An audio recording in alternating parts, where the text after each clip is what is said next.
Good evening, 49er faithful. I am back, still nursing a voice that is hurting a little bit from Sunday. Obviously, did not bring back the victory that I was hoping. This mailbag was supposed to be a victory mailbag for week one. It is not going to be as such. We will get into this. If it's your first time here watching the mailbag, let me explain to you how this show works. We bounce back and forth between previously submitted questions where people send in their questions to me either during the week at 49ersmailbag@gmail.com, 49ersmailbag@gmail.com. At any point during the week, you can send me a question if you think of it. Then on Tuesday mornings, you will see me put out on Twitter from this handle above a question asking for your 49ers mailbag questions. And in response, I get the emails, I get the tweets, and I work out a little bit more of a well-rounded answer. But for those of you that are here live, those of you that are here in the program, you get to ask your questions and get your answers off the cuff. Feel free to put them into the chat at any point. I do ask that you type in @Rob before your questions so that I know you're talking to me and not back and forth in the chat to one another. I do have one piece of business here for those of you watching early now. We're close to 7K as far as the subscribers here on the channel. At the start of this program, we were only Joe Montana away from 7,000, meaning 16 subscribers away from 7,000. So if you are not subscribed to this channel, consider being one of those 16 that add to the total and get me over 7,000. And if you're here early, do me a favor and hit the like button for me to amplify that message to get this video out to more and more faithful in the hopes that we can get to that 7K number. All right, so we're going to get into it. As always, we start with those that are here early in the chat because I appreciate the energy. The Gabe Bubba Niners show coming in saying, Rob, this is Trey Lance's last chance. If he screws up, Jimmy Garoppolo will play against the Denver Broncos on Sunday Night Football. Trey Lance needs to show up to leave his team to beat Seattle at home, to lead his team to beat Seattle at home. So I will say, Gabe Bubba Niners show, I'm not in agreement here. I don't believe this is Trey Lance's last chance. I do agree that my hope is he's able to turn it around against Seahawks. I don't believe he had that bad of a performance in the previous game. He was one of the factors that led to a loss, but that blame, there was plenty of it to go around. It does not land on any one square individual, in my humble opinion there. Bringing in Raphael 562 Sneakerhead here on the channel says, what's up, Rob? Sneakerheads and everyone. Ellis 10, also a sneakerhead, saying, what's up, Rob? And my fellow sneakerheads.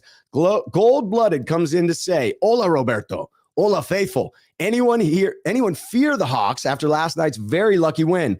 I'm not. Nobody fumbles in the one twice.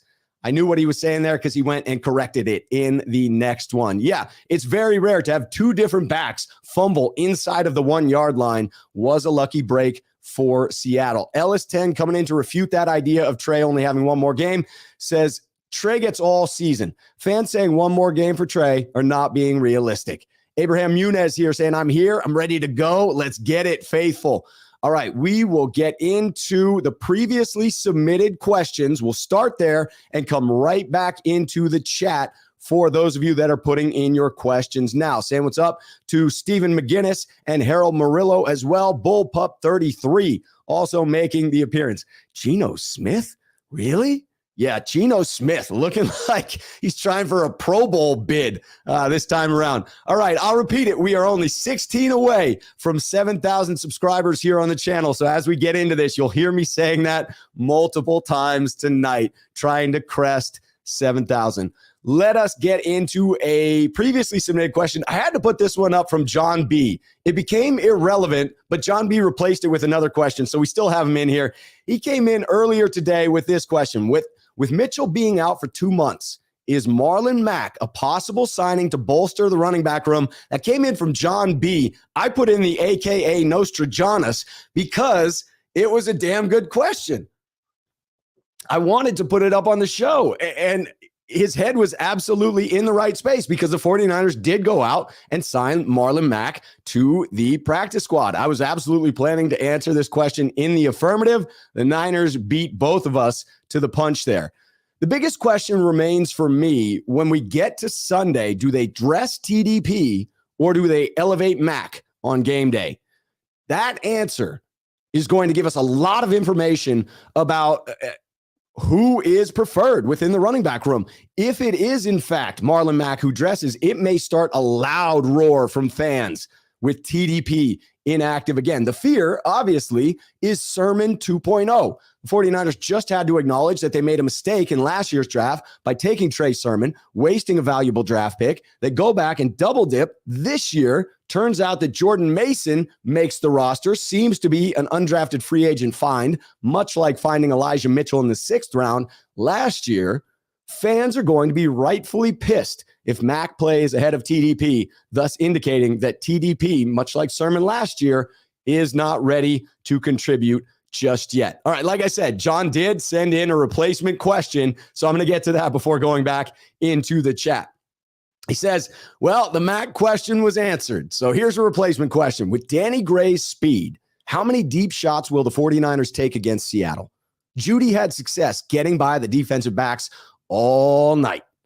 I think it's a good omen here, John. If the Niners can give Trey time, which is, I'd say, a bit of a question mark here with the way in which they performed against Chicago, acknowledging the turf, the field was in miserable condition, then they should be able to take advantage of Seattle's secondary. Jerry Jeudy ran a 4.46 40 time at the combine 2 years ago. Danny Gray ran a 4.33. That's elite speed, and it's a healthy difference, even though it is only 13/10 of a second.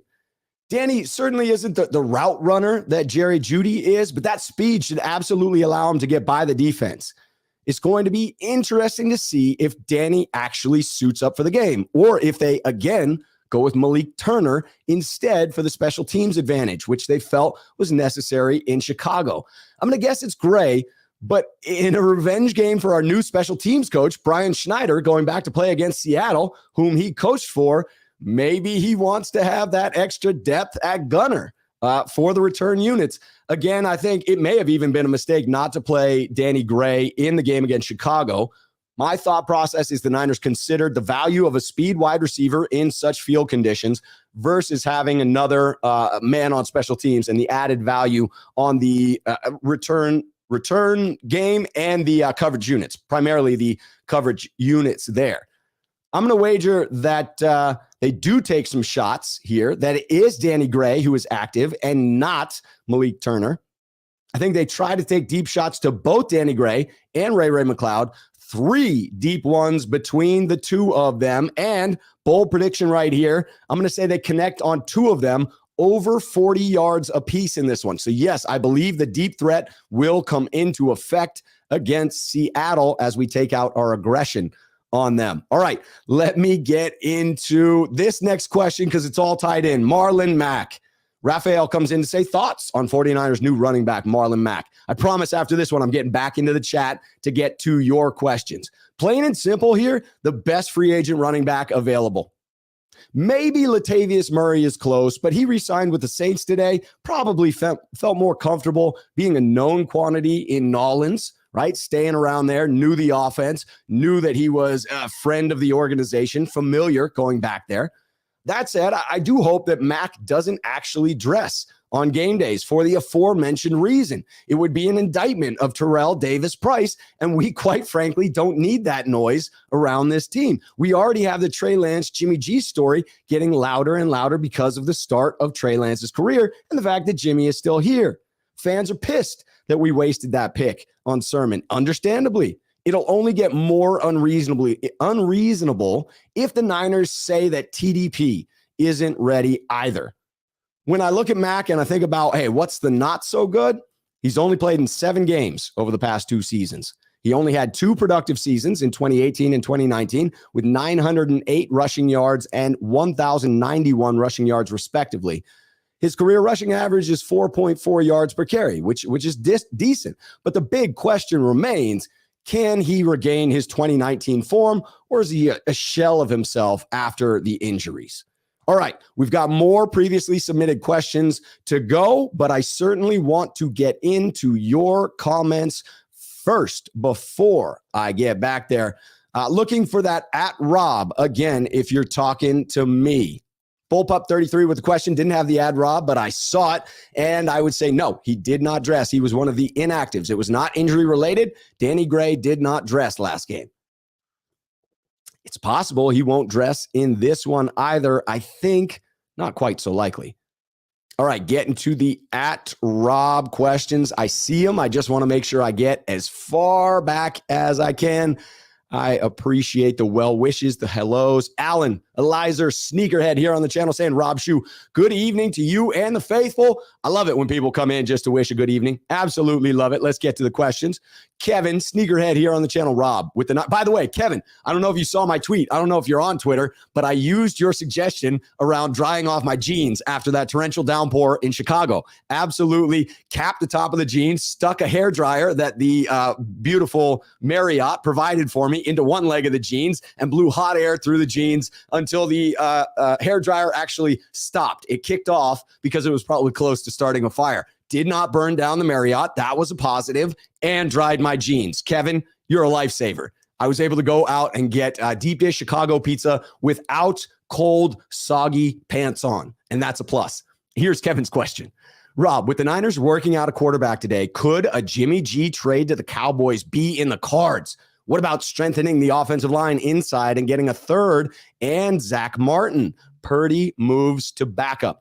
So there was news today about the 49ers working out several running backs, including Marlon Mack, and a quarterback. I have seen suggested the 49ers may have simply brought in that ex-backup for the Green Bay Packers, that quarterback, to make those throws, right? You need a body to actually show off the running backs. Someone suggested it. That's within reason. Is it a possibility that the Dallas Cowboys go after Jimmy Garoppolo? I think that it is. Jerry Jones has shown himself to be erratic in his decision-making, willing to take big swings if needed. He also is optimistic that Dak is coming back in 4 games. So if that's the case, and Dak only misses a quarter of the season, I don't think they would go out and spend the big money on Jimmy Garoppolo. If he's out for 8 games, potentially more, and they're just downplaying the severity of the injury right now, I could see, absolutely could see a scenario. Jerry Jones wants another Super Bowl. I'm not trying to be mean, but Jerry Jones is getting old, right? Jerry Jones is thinking to himself, I'm a billionaire. I'm going to do whatever it takes to win myself a Super Bowl. So if he sees a window, if he sees an opportunity, I wouldn't put it past him. I would also be totally open to exploring a situation wherein it's creative trade. I would say that the Cowboys are less likely to give up a key piece that they believe is necessary to keep Jimmy or Dak healthy in the long run. So would I explore that? Absolutely. Do I think it's likely to happen? I do not. Peter Lee coming in with this one. Rob, hey, Rob, finally, week 1 is over. Start to a new football week. Hopefully, our offense and defense will put together a complete, clean game for the first W. It would be sweet to get that against Seattle. Moses Martinez, Rob Shoe, the defensive backs for Seattle are not all that. I watch very carefully. They are what the 49ers were last year, if that makes sense. It does. It means they're susceptible to the deep pass. It means they may commit a few penalties in attempting to guard against said deep pass. I believe that is all the evidence we need to start Danny Gray as opposed to Malik Turner. Again, a distinct advantage when you're able to push the ball down the field, take the top off of the defense, and Danny Gray absolutely offers that particular skill set above and beyond what Ray McCloud is able to do. Ray McCloud is quick in space. He's great at change of direction. Top-end speed is not his long point. Danny Gray, 4.33 40 time, absolutely fast. Case said, Dilla, Thrilla, we've got your question coming up in the previously submitted ones in just a little bit. Says, Rob, good to see you home safe and back at it again. Yes, in case anyone didn't see, yesterday I did a great program prior to going on with Jack on his channel, wherein I did a play-by-play breakdown of the game. It was a new segment for me, going individually, giving some of my insights on what I saw in rewatching the tape. Watching the tape is totally different than catching the game live. It's beautiful to be there in the stands. I wouldn't trade it for anything. but the ability to see the action, unless your eyes are trained on the part of the field where something goes down, you generally miss it. Even your view of the big screens is compromised when compared to what you can view at home. When I'm sitting on my couch looking at my 80-inch television, I catch everything. I don't miss a single freaking play. When I'm there in the stands, I had one instance where a dude came up to say hello, said he saw me on YouTube, knew me, wanted to say hello, get a picture, and I missed the throw to Juwan Jennings. I'm telling you, I was happy to meet a fan, and I probably would have liked to have seen that play, would have liked to have been able to rewind if I could have. Great to see you in the chat here, Quesadilla Thrilla. All right, moving on to I Am here coming in. Rob, as of right now, the forecast in Santa Clara says it will rain on Sunday. I know. Hopefully it passes by in the next few days. Dude, it's like one day out of the entire week, and it's, of course, rain, because that's what we need, more and more freaking rain. I'm hoping that if it is rain, it's California type of rain. For those that were not there in Chicago, if you saw it on TV, I don't know if it translated. Some people say it did, but I hear other fans saying you can't blame weather for that game. If you sat through that rain, I think you might have a different opinion. I live in Portland, Oregon.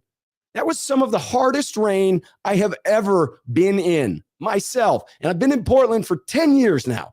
10 years of Portland rain. That's a top 5 day as far as buckets of water being dropped on my head. The kind of rain where if you walk outside within 60 seconds, you're drenched. I mean drenched head to toe, not little dots of rain here. No, as if you walked out and someone did the ice bucket challenge right onto your head.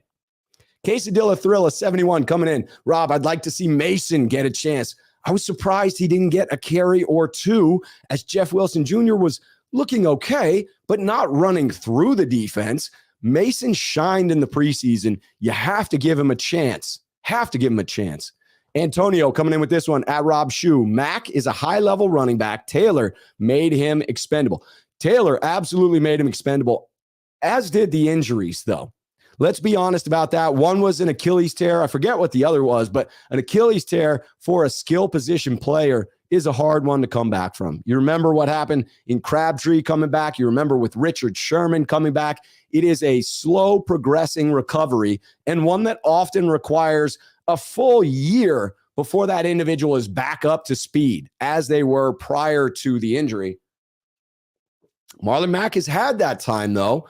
If he is recovered, it's a phenomenal signing. Say what's up to Spy Nick Danger coming in to say go Niners, and all the good work of putting in. Hit the like button, people. I'm taking this opportunity to say as well, anyone watching this right now that is not subscribed to the channel, we just need 16 more to hit 7,000 subscribers. That's my plea. It's my plea from me to you. It's pathetic, I know, but I don't care. I want to hit 7K. CJ Gray says, what up, Rob? CJ and I met each other in person after having talked on all these Thursday shows, saw him in the stands, came over, said what's up. It was such a pleasure, CJ. Absolutely. There were so many positives for me walking away from that game, even though it was such a painful loss, man. I like to take the positives out of life. Lee Ving says, Rob, you might as well wait for Sermon or Hasty to be cut. Mack is washed. Honestly, I would have rather had Sermon or Hasty back. If I'm comparing the three, as much as I said Mack was the top free agent back available to me, if I had the option of either of the other two, their familiarity in the system, their ability to have an upside to their career, as opposed to Mack, where I view him as a certain level, a certain floor, a certain ability, but not a whole hell of a lot of upside. Could be wrong. Put him in Shanahan's system. Maybe the magic hits.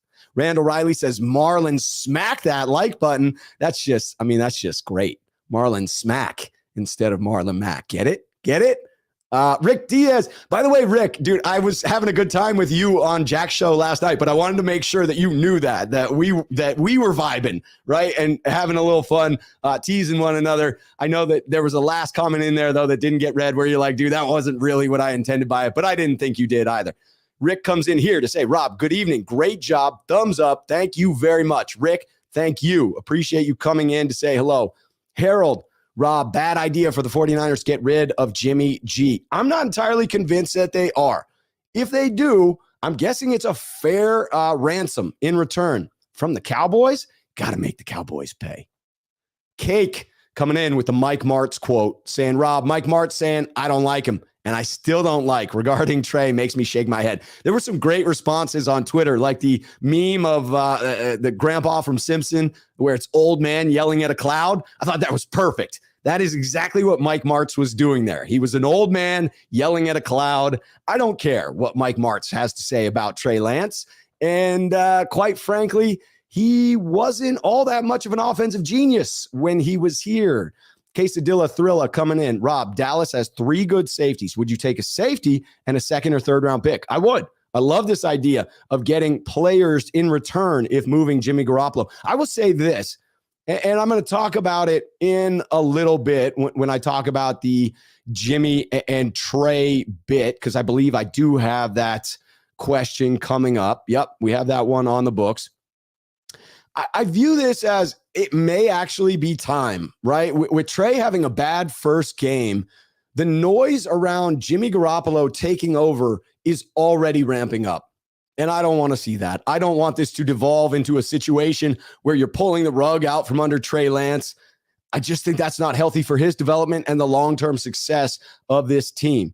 Because of the way in which that first game went, because you had Jimmy Garoppolo sitting on the sidelines there, unable to contribute, but causing the fan base significant turmoil in believing that, hey, there's another option back there, I wouldn't be shocked to see him moved at this point. It sort of avoids some of the drama that could be coming if Trey does continue to struggle. Because we've said this from the outset. Nothing has changed with Trey. We knew he was going to have ups and downs. We just thought the first game of the season and the second game of the season were going to be 2 of the up games. It turned out that the weather in Chicago and the way in which that game unfolded in the second half worked against Trey, but I still would say that he had a decent game. I agree with people who are saying he had a better game than Justin Fields. I see more promise in Trey Lance than I do Justin Fields at this point. All right, looking for those at Rob questions. Ryan Anthony coming in. Rob, what happened to the hurry-up offense down 2 scores with 5 minutes left? I don't know. That was embarrassing, Ryan. There was no sense of urgency. Once the rain really started at the 5-minute point, it was over. Again, if that wasn't visible on the TV, like there was no way they were taking deep shots and catching the ball. No way that they were moving 90 yards down the field, scoring, and then coming down the field again to kick a field goal. No way they were kicking a 50-yard field goal in that rain. They'd have been lucky to make it from, 35. It was coming down in sheets. I agree, though. It was atrocious the way in which they were allowing the clock to run even at the 8-minute mark. Raphael 5629ers. Rob, will the Niners utilize juice more on Sunday? I hope so. I hope that the 49ers are able to take advantage of the short game against Seattle. Mix it up. Take the top off of the defense and beat them underneath. That is a way to go. CJ Gray, you and I both, man. He says, I was surprised Danny Gray didn't play in that one. When I heard that pregame, I was also surprised. Peter Lee says, Rob, Mike Martz criticizes Trey that he does not do anything well, but yet back in 2008, he praised JT O'Sullivan as the best quarterback he's coached. No wonder why he's been out of the league as a coach. That's fair. That's very fair. Let's see. Kim Adams. Rob, did you find a clothes dryer? I did not, but I did use the trick provided by Kevin to blow dry my pants, and it worked. Absolutely worked. I was dry as a bone. Harold Murillo, Rob, Kyle better feed Brandon Ayuk and Juwan Jennings. They both look good. So did Debo running with the ball. Jeez, says Rob, sounding like Doc Rivers today. Yeah, the voice is rough.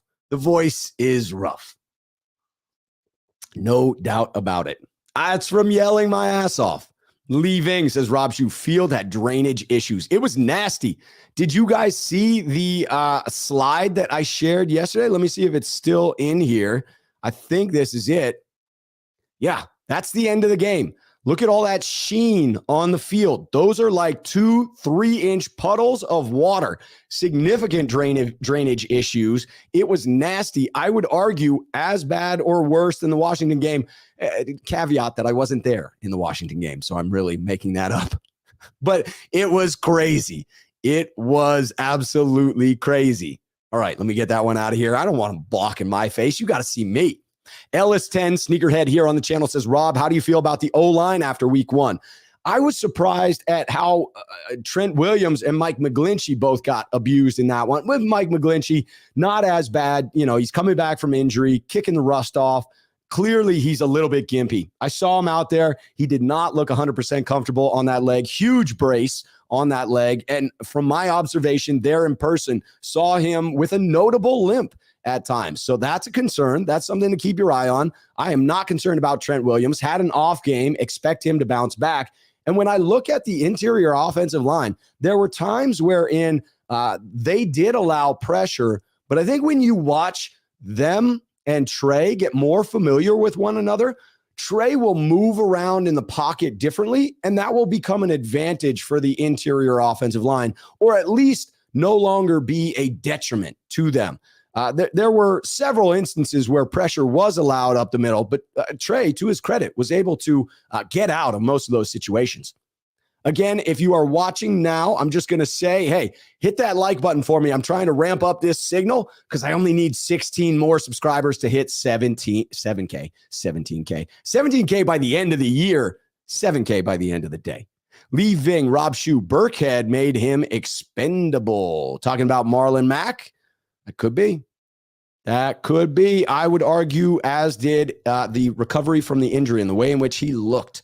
Moses Martinez, Rob Shue, I still stand by my statement. Bench Greenlaw, he's playing undisciplined. He's been playing like that towards the end of last season. I did not find Dre Greenlaw's tape to be as atrocious as some did.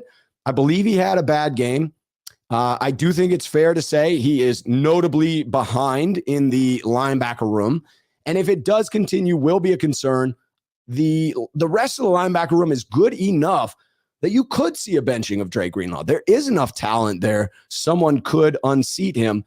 Dre Greenlaw may be feeling a lot of pressure. This is a contract year for him, and he may believe that he's got to play out of his head to earn that life-changing money for he and his family. Quite honestly, I can't fault him for it. Christopher Neighbors coming in. Rob, I can't stand the takes of the mainstream media right now. I'd rather lose every game than see Jimmy play. The decision was made. The picks were given, and now he needs to play for experience. I agree with this almost wholeheartedly. I agree with it in essence because I agree. You got to give Trey Lance a shot. He is the future of this organization. You gave up a hell of a lot to bring him in, and it's way too early to make any definitive statements about him. You don't know what you have. Kyle Shanahan doesn't know what he has, but it looks bright. There are absolutely things you can hang your hat on if you say to yourself, this guy can win games for us. This guy can be special. And you have to find it out because worst case scenario is he is that guy. He does have that talent. He just needs a little bit of time to put it together. But you rip the rug out from under him to go back to Jimmy Garoppolo, who is not your long-term solution, who is not the person you want as your franchise quarterback. And you're just delaying another decision to be made at the quarterback position. So I get it. This season can't be entirely wasted. And that's the part where I say I can't wholeheartedly say it. I do think there is a point where Shanahan would pull the trigger. If things got bad enough, if this season appeared to be circling the drain, I wouldn't be shocked if he did pull that trigger and switch out from Trey Lance. It would be detrimental to the development of Trey Lance. It may be the end of that era, but I wouldn't be completely shocked if it did happen. Again, in the hypothetical where things go badly, which is a hypothetical I do not support. Antonio Seabrook coming in here. Rob, when Michael got hurt, do you agree? Mitchell, looks like we're talking about Elijah Mitchell. Rob, when Mitchell got hurt, do you agree the running game then suffered, which affected the offense and Lance's efforts? Yes. Elijah Mitchell was running notably better than Jeff Wilson Jr. I would not say that Jeff Wilson Jr. Ran poorly. However, I did want to see Jordan Mason. I would like to see a little bit more explosion there. I thought Jeff Wilson Jr. ran hard. It is the explosive element that I don't feel we get from Jeff Wilson Jr. Could be, though, Jordan Mason is not strong enough as a pass protector to have had him back there in those sloppy conditions. May have felt they needed the veteran presence. Quesadilla Thrilla 71, sneakerhead here on the channel. Rob, did the defense look that bad live and in person? When I heard it on the radio, Papa made it sound really, really bad. They looked phenomenal for the first half. Like the defense I kept telling you all I thought they were going to be. Number 1 in the league, at worst number 3, leading in sacks. man, were they showing out to begin that game. Then the penalties started to happen. They couldn't get off of the field. Things turned around. They had that one schoolyard play from Justin Fields, which was ridiculous. Let's be clear about that. After that, things went downhill. Weather came in late, completely affected the last few minutes of this game. I believe we're going to look back at this one as an anomaly. I have done a lot of research on this team over the offseason, and I'm sticking with my belief that this is a quality squad. One game sample size is not enough for me to change my opinion when I spent significant time coming to the conclusion that I did. Much more likely that we had an off game.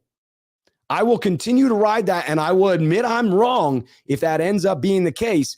I don't think I'm going to have to, though. I think there are people out there right now who are saying some things that they're going to have to choke down when the 49ers prove themselves to be the team that we thought they were. And they're not going to admit it. I will. If I'm wrong, I will admit it. There are people out there that may not. Keep your eye out for that.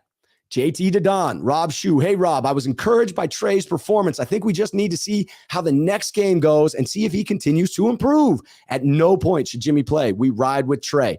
It's got to be the outset. It's got to be the mindset. It's got to be what Shanahan is thinking, that it's a last case scenario to go to Jimmy G.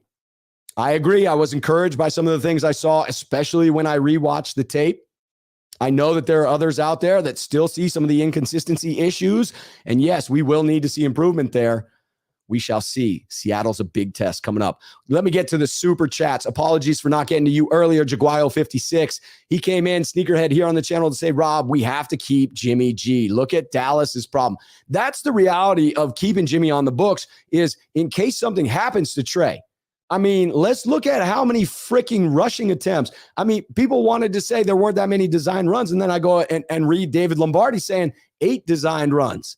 So, yeah, having a quality backup is a positive thing for the 49ers because you never know. It only takes one play, and the Niners have been certainly struck by injury themselves, and that's an unfortunate reality. Harold Murillo coming in. Says, respectfully disagree with tanking the season just because people don't like Jimmy G. Kid has until game 5. Super Bowl roster, can't afford a project. This is why I'm saying that it's not an entire season that you can throw away. And I don't think Shanahan's willing to. Harold, you may be closer to my belief. I'm somewhere in between this and what I read earlier that caused you to put in this super chat, Harold. I'm somewhere in the middle, wherein I think it's going to be a long leash for Trey Lance. He's going to have every opportunity to prove that he can continue to get better. And if we see losses piling up where they're similar to Chicago, wherein it is not something you can point to Trey Lance and say, dude, it was his fault.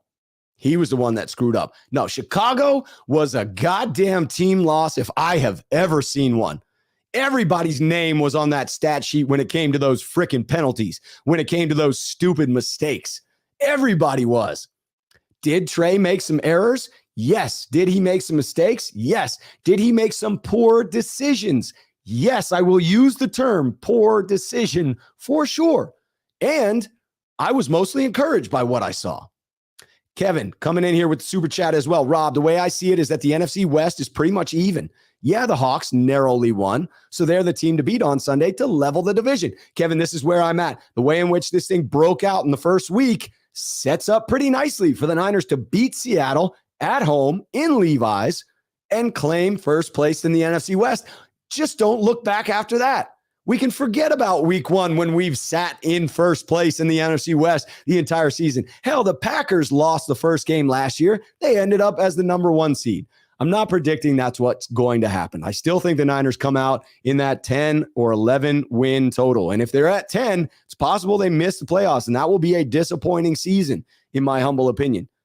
But this team is good enough to turn it around. This team is good enough to go on a run. This team is deep enough and talented enough and so special on defense. I'm sticking with that freaking prediction, regardless of a couple of those schoolyard plays that happened, that broke loose on Sunday. This team is special and can go on a run. Miguel coming in with the super chat. Media outlet and some fan base butchering Lance. It's unacceptable. Don't allow that to be the message that's coming from the faithful. It is us that know Lance the best, that know this system the best, that watch the tape. The national media, sure. Are some of them watching film? Absolutely. Baldy does some phenomenal breakdowns. Go watch what he had to say about Lance. He says, wasn't Lance's fault. Can't pin this one on Lance. I mean, you could say he didn't play great, but you can't say it was trash. Jaguayo56 coming in with the super chat. Rob, patience with Trey, penalties, and bad times. At bad time. Yeah, yes, patience. Although the penalties, that's a frustrating one. Kyle Shanahan has started each season with high freaking penalty counts. So that's a problem that does belong on Kyle Shanahan's shoulders. He does need to carry that, and he does need to find a fix for it as well. It is very bothersome to continue to see that happening. We've got a new sneakerhead on the channel. Christopher Neighbors is our newest sneakerhead. Got to celebrate that. Absolutely appreciate new members. Hopefully we're grabbing some of those subscribers too, because as I said, we were only 16 away from hitting 7,000 at the end of this one. All right, let me get back a couple more of these current questions, and then I'm getting to the previously submitted ones. Apologies if I miss any ones. If you're sure I did, feel free to copy and paste it back in. Rob, how do you feel about the Mike McGlinchey not helping Trey up after he allowed a straight sack? Is there truth to what Chris Sims is saying? Sabro, I haven't heard Chris Sims' statement. I will absolutely give you my take on that in just a moment. That is coming up as one of the previously submitted questions. So USMC 49er, stick around if you want the answer to that one. It's going to be coming up in just a little bit. Leaving, coming in, Rob Shu, any opinion on the national media hate for Trey? Easy target, high profile target. That's just it. It's about clicks. It's about knowing that it will enrage a fan base and generate significant conversation. And that's the goal of the NFL. Dominate the news cycle 365, 24/7. Andrew Coker coming in. Rob, we need Jordan Mason against the Seahawks on Sunday. Let's hope it's Jordan Mason who suits up and not Marlon Mack. I really want to see Jordan Mason. Pick him up in fantasy. You have your waiver claims tonight. Tonight's the night to put in that waiver claim for Jordan Mason. Stash him. Stash him on the bench. Jeff Wilson Jr. is the one who's going to get the most run. First one. Rob Shu, make Wilson the third down back. Ride TDP. Mason hot hand on early downs. Leaving has got the solution. Look at that. That is a balanced running back room. Do what you do, 88. Rob, I thought Trey outplayed Justin Fields. Do you agree? Sucks the national narrative is the opposite. I do agree. Not by a huge margin, but yes, if I am comparing the two, I would say that Trey played better, notably better through the first half. Like Justin Fields was getting stymied by our defense. I mean, just shut down. Joey Jenkins coming in and say, Rob, you right. I appreciate it. Appreciate it. Moses Martinez, Rob Shu, I know it's early, but I feel that this is a make or break year for Trey Lance. If it all goes wrong, I believe the veterans will tell Kyle to put in Jimmy G. I really, really hope I'm wrong, though. This is potentially the nightmare scenario, is things unraveling. I don't believe this locker room will unravel, but if it does, things get ugly. That's what we have to be concerned about. Quesadilla Thriller. Rob, how soon till the run game clicks? Let's do it against Seattle. Let's run down their throats. So I say 5 more days. Patobo Hammer says, Rob, I work in Portland. Nice to hear you're local, doing good. Hey, if you're in Portland, let me know where you're at. We can meet up, grab coffee sometime. Talk Niners. You know I'm all about talking Niners. Abraham coming in. Rob, I'd rather have a losing season and Trey get better than put Jimmy in and have to go through this with Trey next year. Hall of Famer Peyton Manning said sitting G. I would say said sitting does not help progression of a quarterback. He finished that statement. I do believe that you have to leave Trey in there. It is the season for him to progress. That's why keeping Jimmy was potentially a toxic situation. Hopefully the locker room is strong enough such that it doesn't get there and you just have a quality backup. I would agree. Keeping Trey Lance in is the better path forward for the future. Hopefully he shows enough to where he earns that and it's not a question mark. Kieran coming in. Rob, I think the O-line and Trey will gel after week 4. Then I want to hear the Trey haters. Yeah, I do say, hey, keep that same energy. If you're convinced that he's trash, make sure that you are there to take the heat if it turns around, because I will be here. If it changes and I'm wrong about Trey and he's not the guy, I will absolutely admit that. It's not what I feel to be true, but I'd be happy, not happy. I'd be willing to admit that I'm wrong, never happy to admit I'm wrong, especially never happy to admit that someone on the Niners isn't who we want them to be. All right, let me get into some of these previously submitted questions. I'm only about 4 or 5 minutes behind in the chat. So if your comment is in the last 5 minutes, don't worry, I'm getting to it. Otherwise, if you're putting in a question for me, hit that @Rob before your question. All right, here is the next one that comes in from Thomas Luttrell. All right, this one's coming in about Trey Lance. Does Trey seem at all slow and indecisive to you? This is a little bit reworded from the original question, but just by the way, had to shorten it. Does Trey seem at all slow and indecisive to you? There were a couple of times he slowed down to make an awkward juke that got nowhere and cost him first down yardage. Is this fixable?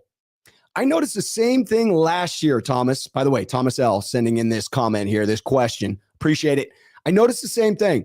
I will say that I noticed a significant improvement from the 2 games last year to now, like really significant improvement from Houston to this year.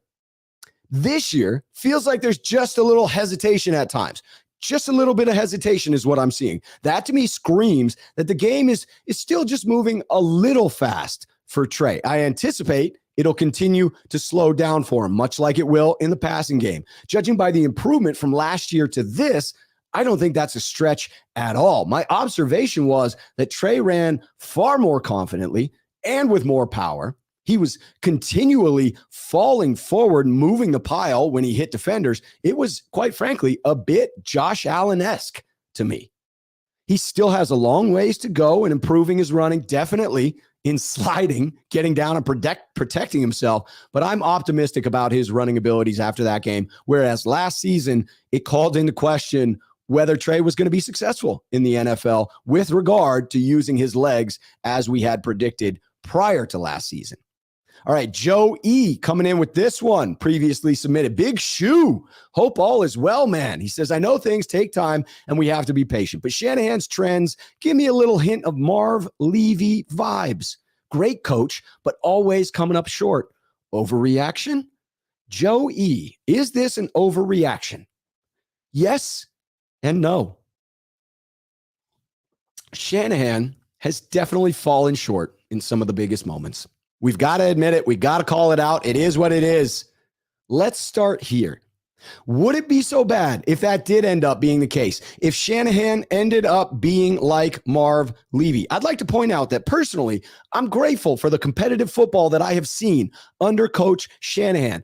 I love having been to the Super Bowl and the NFC Championship game in 2 out of the last 3 seasons. That's special to me. Those are precious memories. Winning and making the playoffs matter.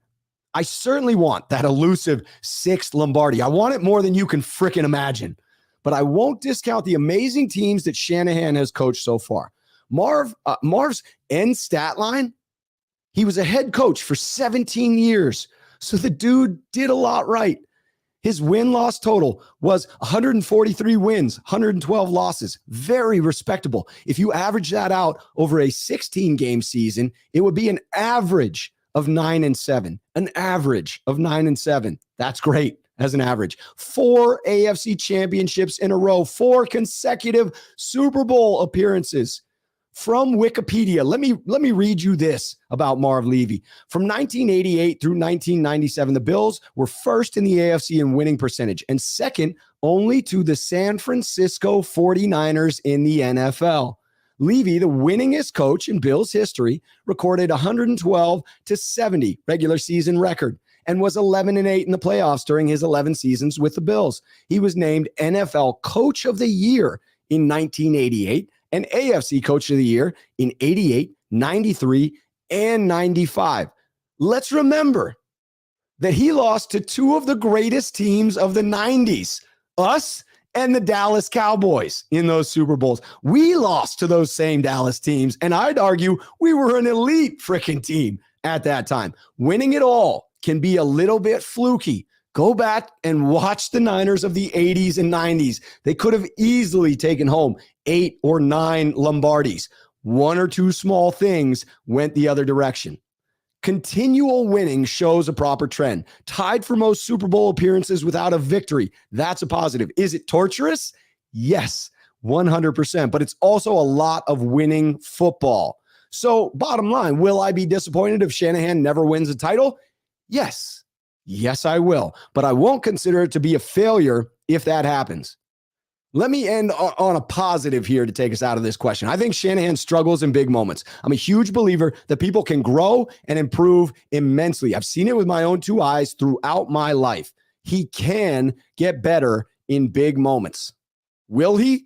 That's the question. All right, we got a few more previously submitted questions, but I need to get back into the chat because that's the way in which this works. I like those of you that are here live. I love answering the off-the-cuff questions. Peter Lee, Rob, why is Shanahan hesitant to play offensive rookies for the past 2 seasons? He wasn't like that back in 2017 and 2018 when Kittle, Beathard, Trent Taylor, Breida, McGlinchey, Pettis were rookies.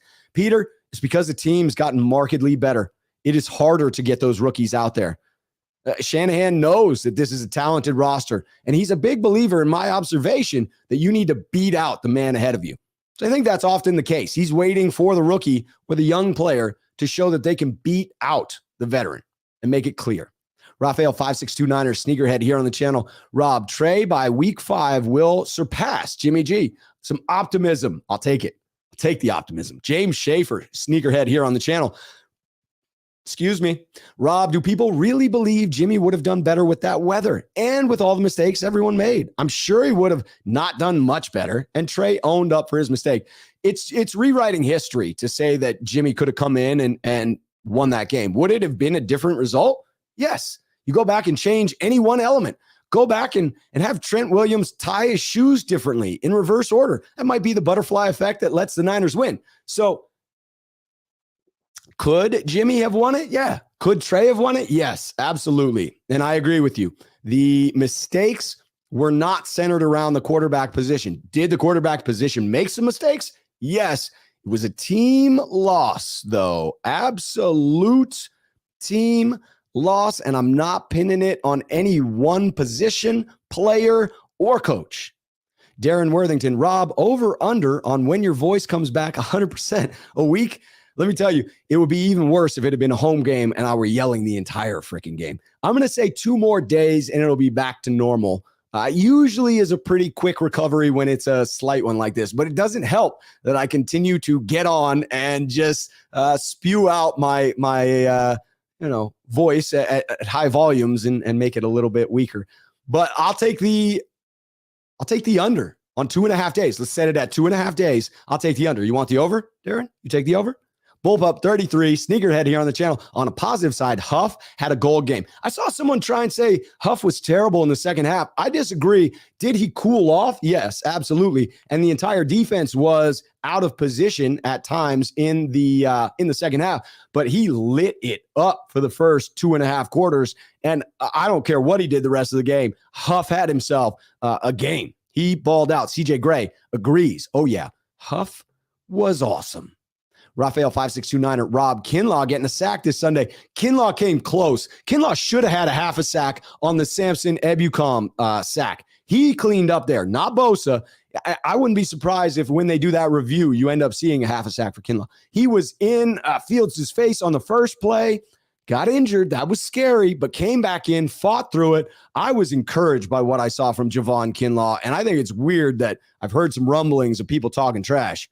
Jaguile 56, sneakerhead. Rob, do you think not playing starters in the preseason hurt our performance? Any ideas why Shanahan didn't play Mason? I'm confused on Mason as well.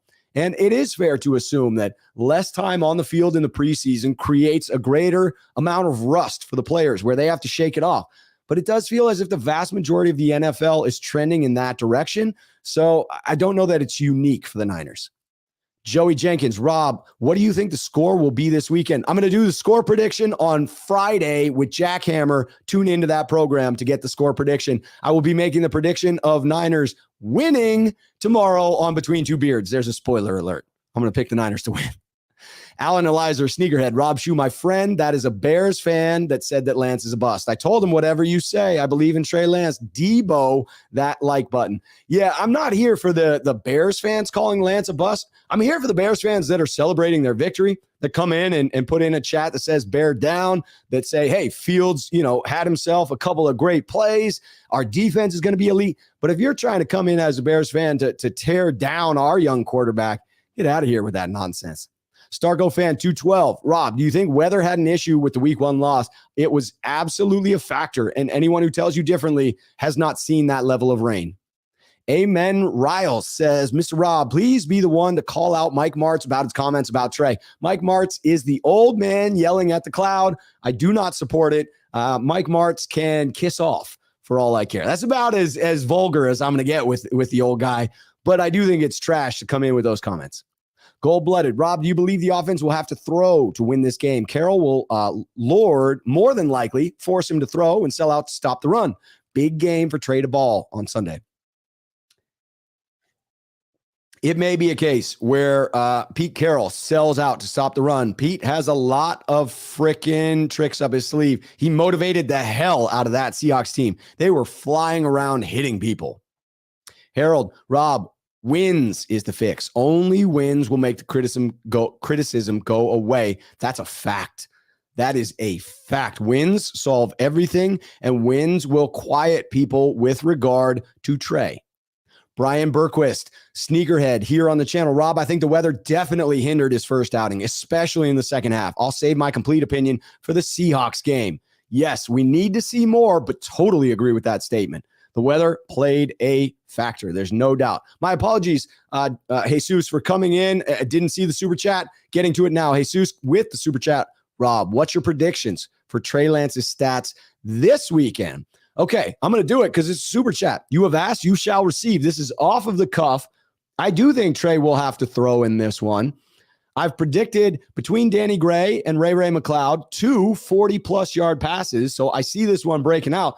I'm going to say Trey, 9 carries for 47 yards. 9 carries, 47 yards. Passing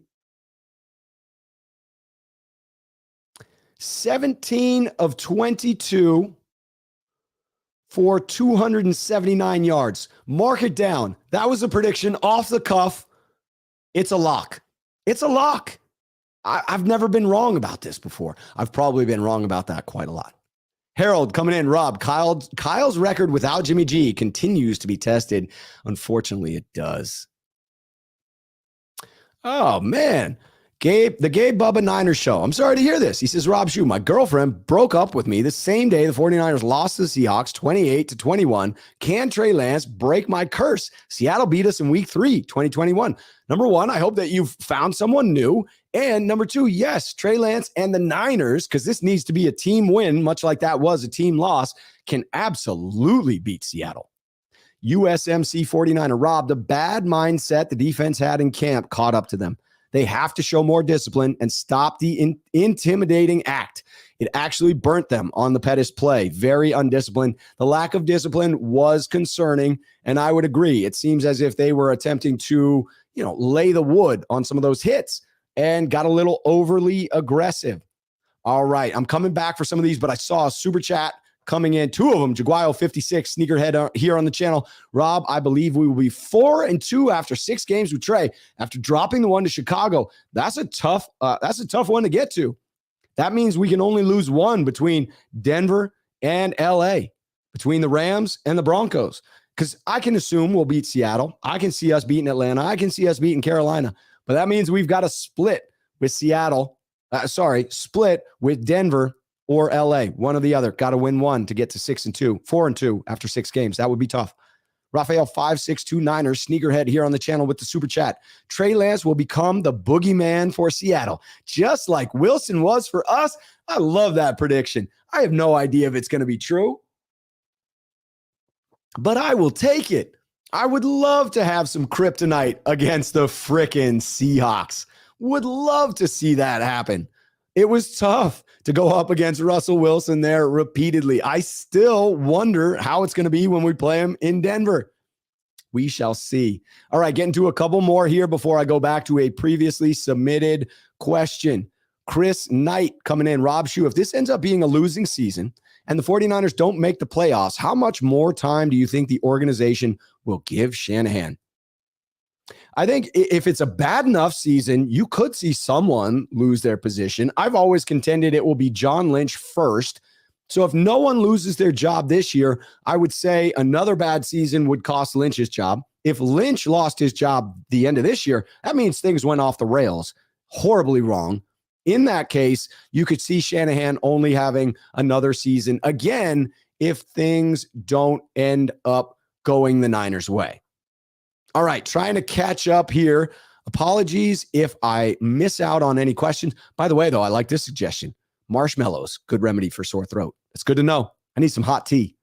I should have hot tea instead of my lukewarm water here, or regular room temperature water is what it is. OG, Rob, why don't you travel to our home games? You don't like Levi's like me too?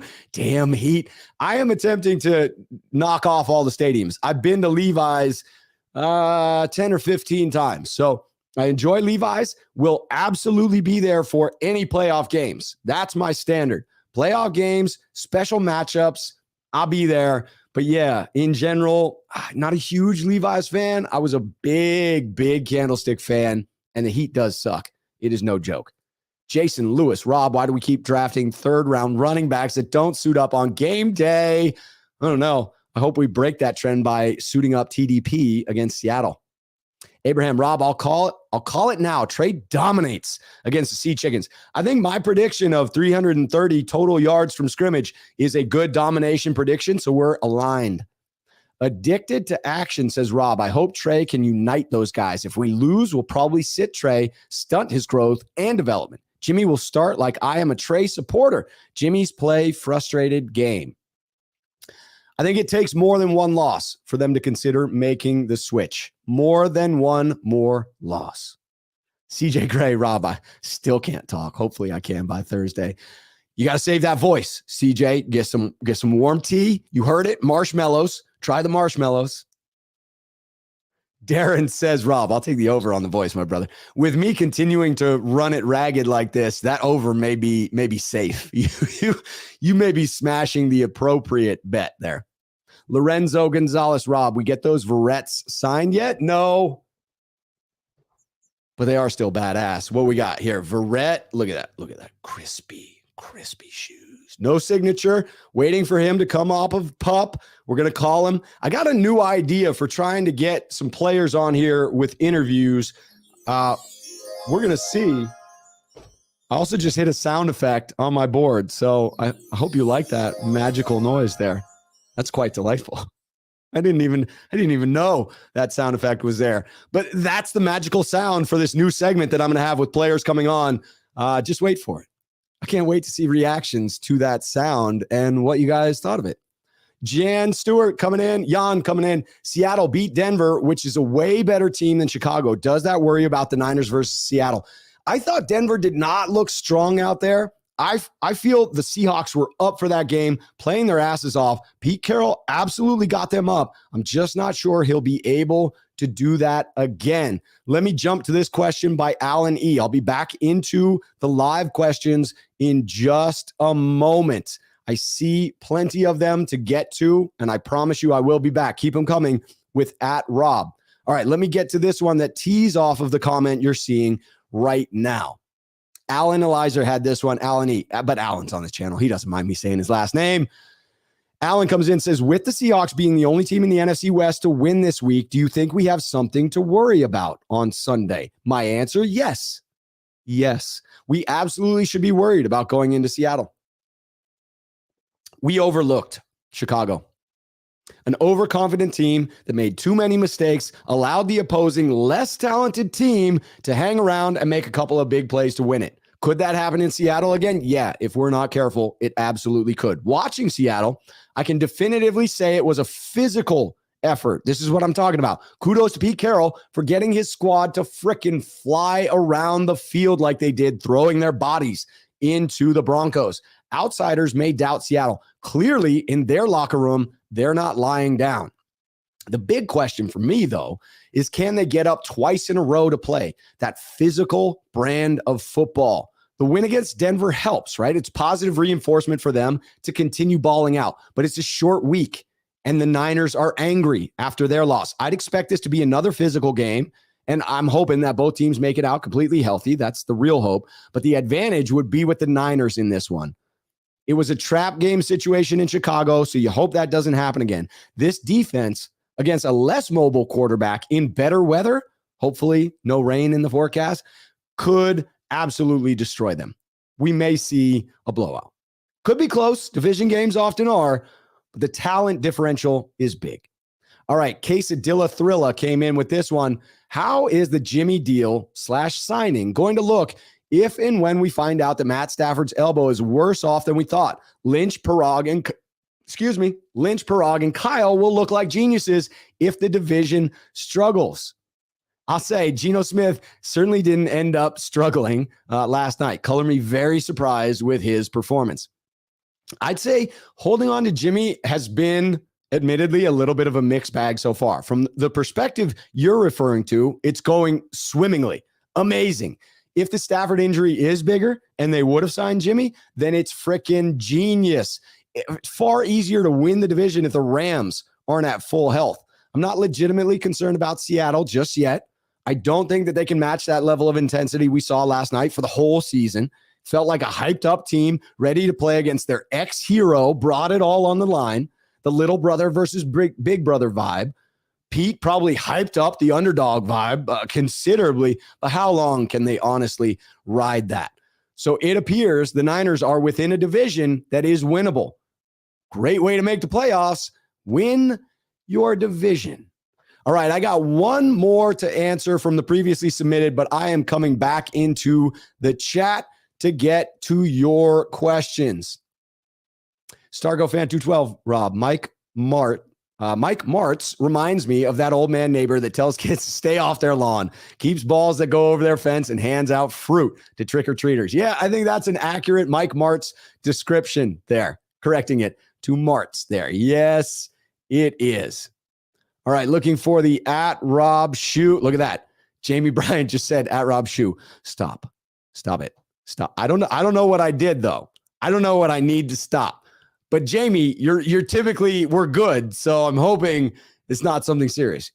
George Soares coming in. Rob, who's going to be our go-to running back since Mitchell is out? Jeff Wilson Jr. is getting that first crack at it. If not him, Jordan Mason.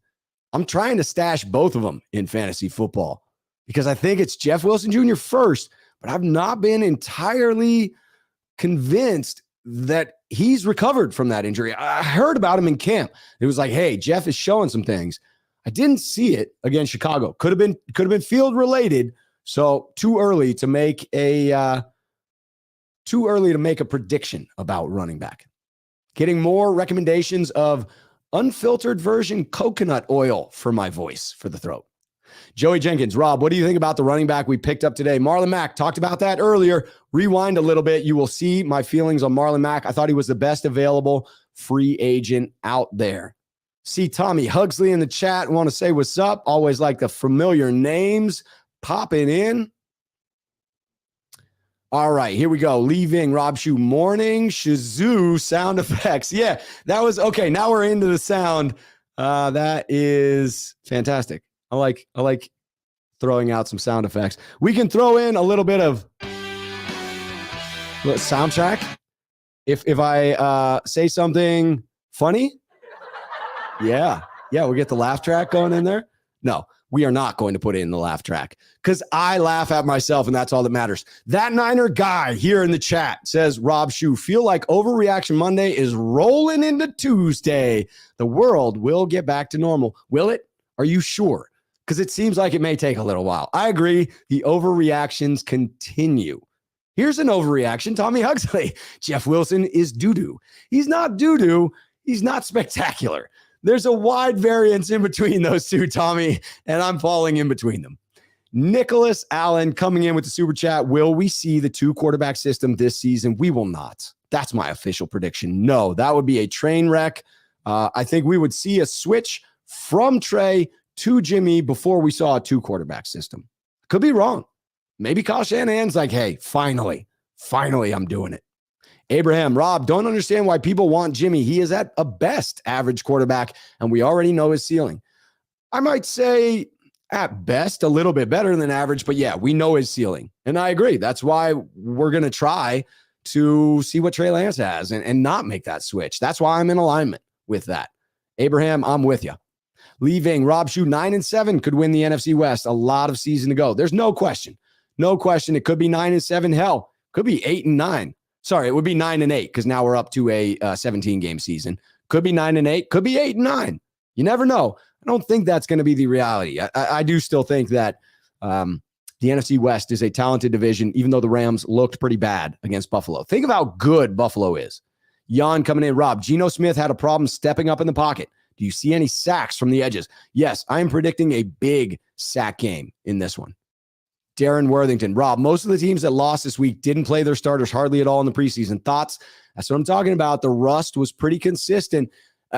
Vegas cleaned up this week. I was talking to Sean 9519ers. He was saying that to me. I agree. Vegas cleaned up, and all the elimination leagues got cut in freaking half, man. There were some unpredictable games.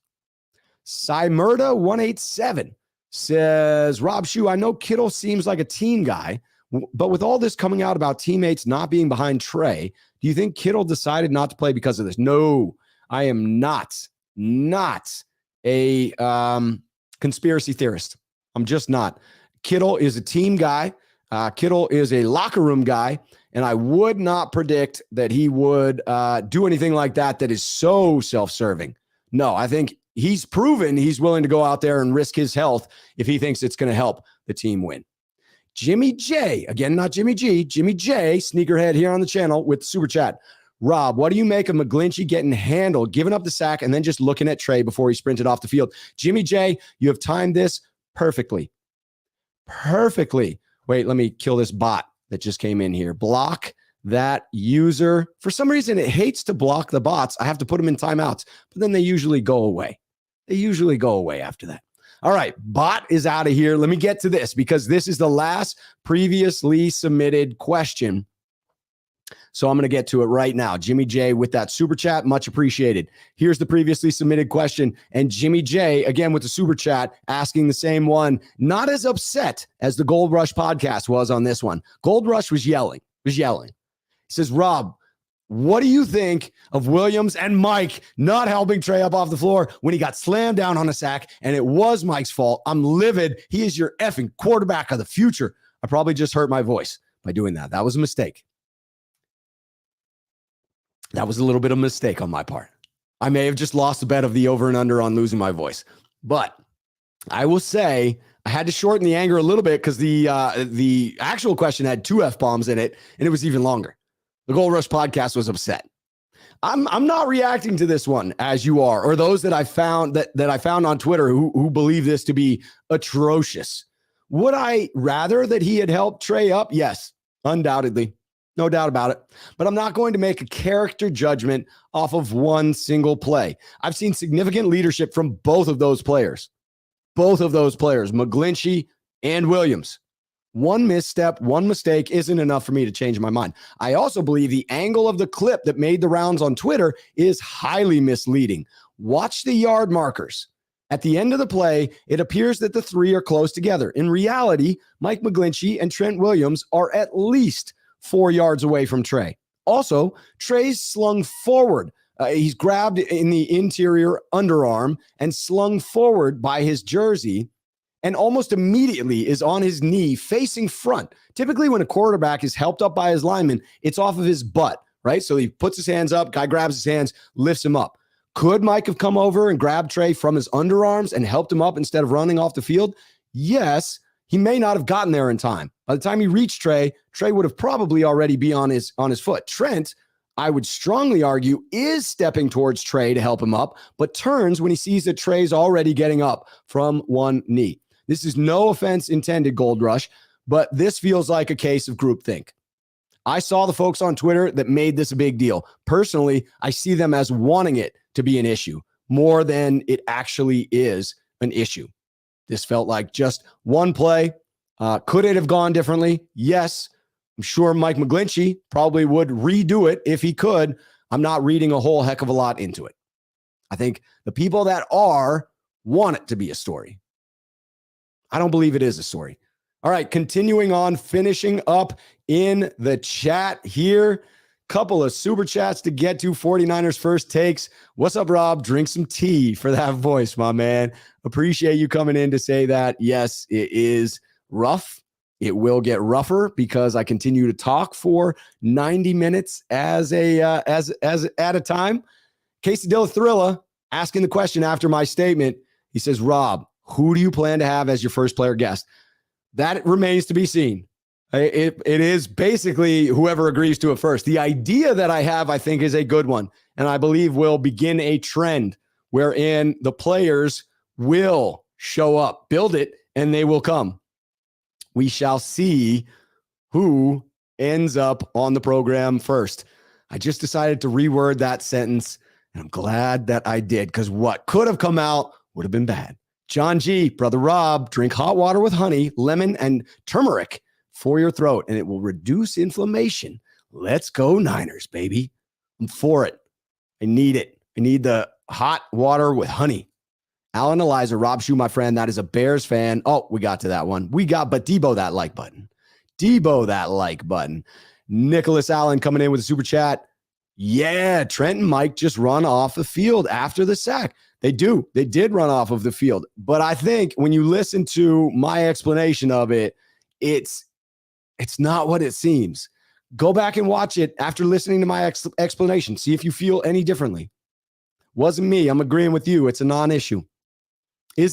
Would I rather it have gone differently? Yes. I'm not saying it's the correct way to do things by not helping your quarterback up, but I do believe it is well overblown. John B, sneakerhead here on the channel. Rob just got off work. Just saw Niners working out another quarterback. Chances someone has a tempting offer for Jimmy G. Talked about this earlier. It is possible. Entirely possible. I believe, though, it's more likely they brought in that quarterback to throw to those running backs they brought in that they were working out. That seems to make more sense. They could be sending a signal to Dallas like, hey, there might be other people coming after Jimmy. You better make that offer soon. I don't think Dallas is going to need a replacement. Sounds like Jerry Jones thinks Dak is going to be back in 4 games, and I don't see another landing spot just yet. Lee Ving says, Jimmy J, side hustle, enters the chat. Are we talking Jimmy J instead of Jimmy G? No, Jimmy J is not Jimmy G's cousin, unrelated. All right, let's see. Brian Berquist coming in. Rob, the Eagles rushed 39 times last week. Maybe the Niners should pick up that game plan. Wouldn't be a bad idea. Would not be a bad idea. Just run all over Seattle. Jan, Rob, after the game, Trent praised Trey for owning up to the mistakes and the loss. Yes, Trent's a leader. Trey's a leader. I'm happy with both of them. I'm not criticizing Trent issue. I'm with CJ here. Or CJ's with me. I think there is no issue. I'm there. Quesadilla Thrilla says, Rob, always love the objectiveness. Thank you. I try to be objective. It is the logically prudent way to be. Carcast, Rob, do you do fantasy football? Yeah, 4 leagues. Cut it down from 6 last year. 6 was just too many. 4 feels good. Week 1 was a bit unpredictable. Archie, Rob, a lot of analysts just ripping Trey Lance if he lost to Seattle this upcoming game. Oh, there'll be a lot of fans ripping Trey Lance if he loses to Seattle. It will get ugly, ladies and gentlemen. We do not want that to happen. By the way, we're coming to the end of this one. Got another super chat coming up, but if you're here watching right now, do me a favor. Smash the like button, and I only needed 16 subscribers prior to the start of this video to reach 7,000 subscribers. If you're not subscribed, consider making today the day. I want to hit that 7K mark. I want to hit the 17K mark by the end of the year, but I want to hit the 7K mark by the end of the day. Abraham coming in to talk about the question and the anger. Abraham says, Rob, I'm the Gold Rush podcast. By the way, I'm a huge fan, but respectfully, I disagree. On Jack's All 22, he showed those plays from the side. He showed that play from the sideline. And yes, they are a couple yards away, but that don't make the intent.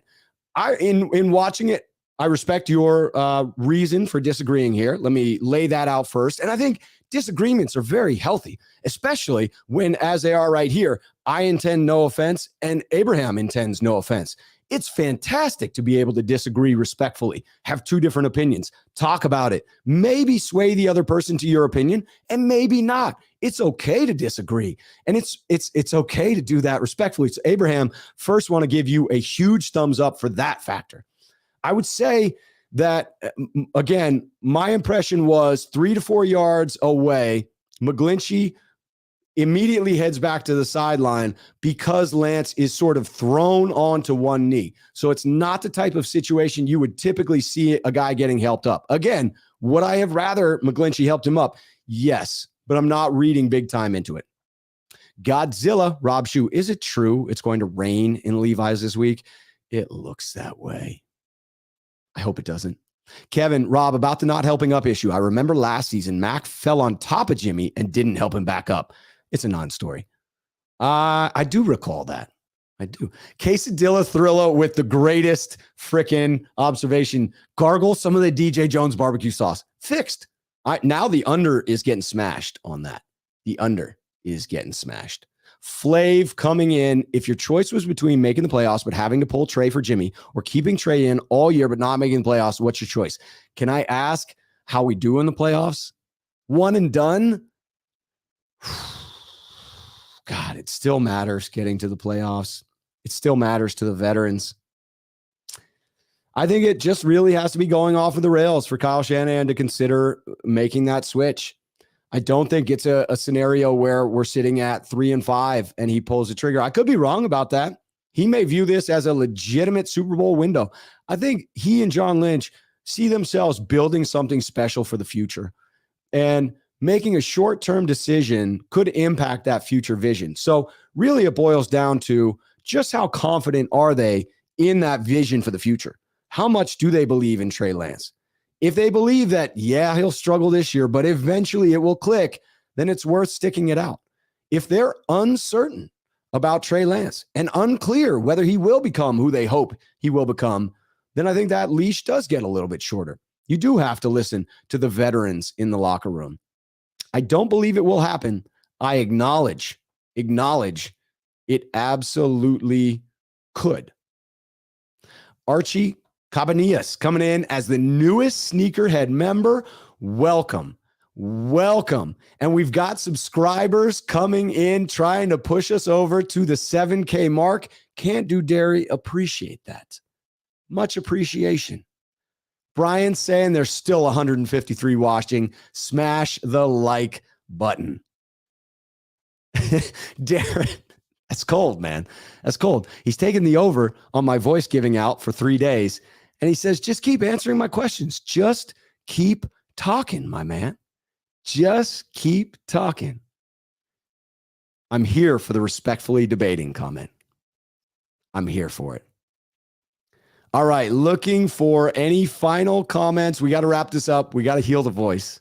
We got to heal the voice. Stop. Everybody, hit the like button. Stop. Hammer time. All right, Nicholas Allen, thank you for Bubba Paris, number 7, coming to Fresno. Go Niners. Hey, Bubba Paris, there's a throwback. Hey, go Niners is an understatement. We need that vibe going into Seattle.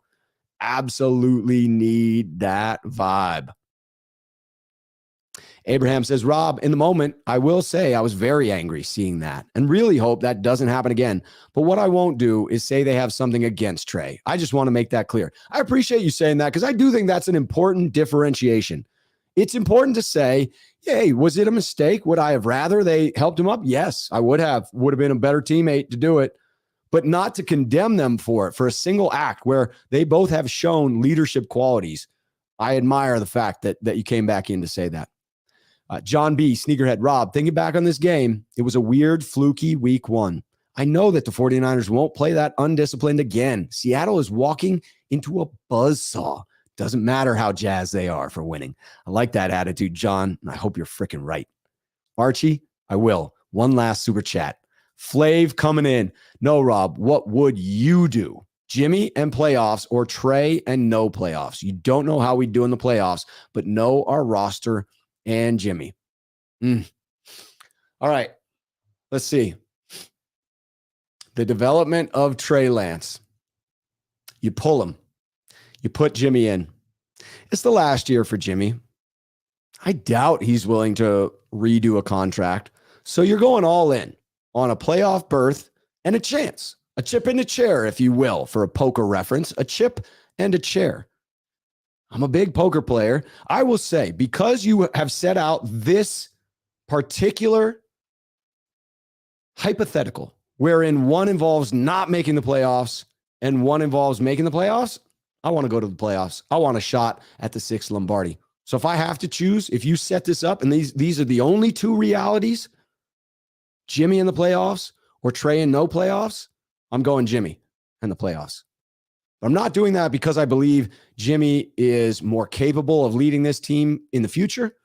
I'm not doing that because I believe if Jimmy were to start, that we'd be guaranteed a playoff spot, and that if Trey starts, we're going to miss the playoffs. I believe Trey Lance possesses enough to get us to the playoffs and progress enough in doing so that we have a more legitimate shot of getting to and winning the Super Bowl if he continues to progress. I will also admit that I think this team can win with Jimmy Garoppolo. I said it repeatedly last year, and nothing has changed in my mind there. It was a curious decision to invest all that we did in bringing in Trey Lance. I will wholeheartedly admit that. Curious. G. Allah, Rob Shue, go look at Jimmy's sacks and see how many times he was picked up off the ground. Not many. I'd have to go back and look. Honestly, couldn't tell you off the top of my head. But again, I'm not taking a huge sign from that he wasn't picked up and therefore it's disrespect about Trey. I'm not buying it. Charles Alt coming in. Hopefully we got the third and the fourth. Charles says, Rob, PFF said we had a top 5 O-line in Chicago. Your thoughts? I'm not sure if that one is 100% accurate. I was reading a conflicting report today. I don't believe that was the case. If they did rank them as such, I do not believe they ranked them correctly. The offensive line did in fact struggle. They were contributors as to why we weren't able to win in that one. So no, I'm not putting them as top 5. John B., last one here. Jimmy is the worst playoff quarterback in the history of the league. Let the kid learn. I can't agree with that either. Not the worst playoff quarterback in the league, John. Respectfully disagree, but get it. Understand the frustration and why people may view it that way. Again, the only reason I'm taking that choice is because one was playoffs and one was not. Those are not the hypotheticals I believe are legitimate choices. I'm going to go rest my voice. This was a fantastic show. Again, if you're watching now, I saw in the comments, at some point I was only 2 away from 7,000 subscribers. If you're watching right now and you haven't hit the like button, do me a solid. Hit the like button on your way out. If you're not subscribed to the channel, subscribe. If you haven't hit the bell notification, hit that. We will be back. I will be on tomorrow between 2 beards at 5 p.m. with Randon McMahon. I appreciate everyone being here. Raphael 5629ers, thank you. Ellis 10, thank you. We'll be back, hopefully sounding better. Until then, cheers, faithful.